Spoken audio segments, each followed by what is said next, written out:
Hi, Tile at Inner Fidelity here. Today we're going to talk about two in-ear headphones, the Sony MDR-EX1000 and MDR-EX600. These are dynamic driver headphones as opposed to balanced armature drivers. Balanced armature drivers are in headphones like Etymotic headphones, JH Audio, Shure, all use a balanced armature driver. Dynamic drivers are more like traditional headphone driver elements. The drivers in earbuds, for example, that give them their round shape. And that's what you see in this section of the headphone right here is the driver. And interestingly enough, the driver on these headphones faces forward, but the audio is and the sound is taken off the driver towards the side so that you can get it close to your ear. And I'll show you how these headphones mount next to your ear because they're rather an unusual looking design. I'm going to take one of my old ears from my headphone measurement system and show you how it goes on. The headphones are nicely, obviously labeled left and right, L and R on the headphone here, and you stick it into the ear canal and loop the cable over the ear, and you're done. So this is what the headphone looks like in the ear. It's a very comfortable headphone, actually surprisingly comfortable. I found both these models to be very, very comfortable in the ear. And I like this idea of the memory wire going over the top and then the keeper holding it in the back of your neck. So that's how it looks in the ear. I thought the sound of these headphones was quite good, both the MDR-EX1000 and EX600. The EX600 has a little bit of a treble roll off. It's a little mellower sounding. Both headphones are a little grainy sounding, but fairly good. The balance from the bass all the way up to 2 kilohertz, which is up in the high, mid-range, lower treble, is a very, very flat. So these are very neutral sounding headphones. One of the more neutral sounding in-ear monitors I've heard. Nowadays, a lot of especially the dynamic driver in-ear models have a lot of bass, and these didn't. They were very well tempered. However, the EX1000s had a little bit of a bright spot in them.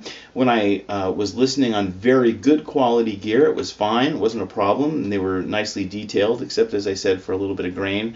But on portable players, directly out of the portable player, where the sound quality wasn't quite up to snuff, or MP3s, compressed files, and so on, it was a little harsh sounding at times. So I had a bit of problem with the sound of the 1000 from portable players. The EX600 was a little more rolled off in the top end and was a little gentler on the ears and more forgiving of the portable sources. So with portables, if you're going to go strictly with portables, I'd actually recommend the less expensive of the two. The EX1000 is about $499 is the MAP price, and you may be able to get a little bit less expensive than that, and $199 for the EX600. Again, you may be able to get a little less expensive than that. So they're fairly pricey headphones. In terms of accessories, they came with a really wide assortment of tips that you can see here.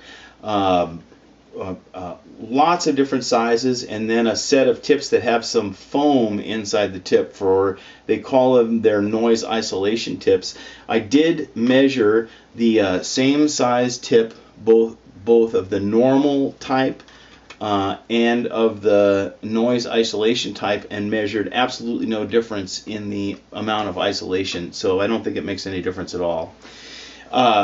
These headphones do not isolate very well, and that can be a good thing if you're walking around in the city, parking lots, and so on and so forth. It's very easy to lose track of where you are, lose situational awareness, and be in danger of getting hit by a car that isn't paying attention.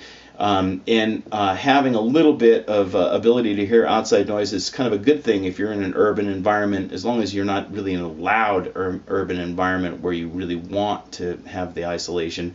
So I actually don't mind the fact that the isolation isn't high. It actually can be useful in many sort of typical walking around applications. But for airplane travel, train travel, commuting purposes and stuff like that, when you know you're going to be in those kind of situations, you probably want to look for a headphone that has a higher amount of isolation.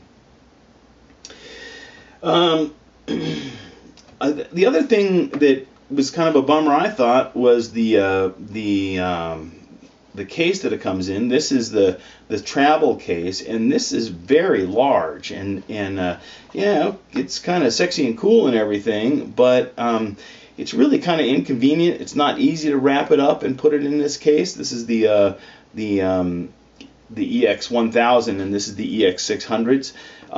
Both of the cases are identical except for the materials. This one has more leather and some red on the inside. The other's black on the inside.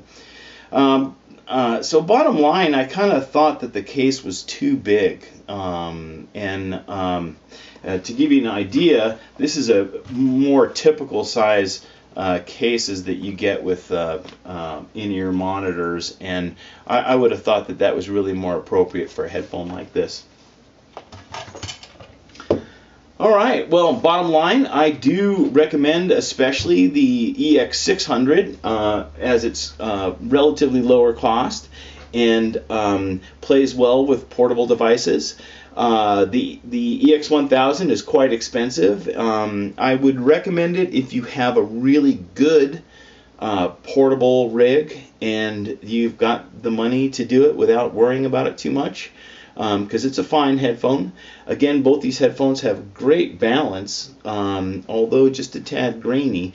And so I think they're a good, especially the EX600 is a good purchase for folks. So yes, strong recommendation on the EX600s and a guarded recommendation on the EX1000s. All right, thanks very much, and we'll see you next time.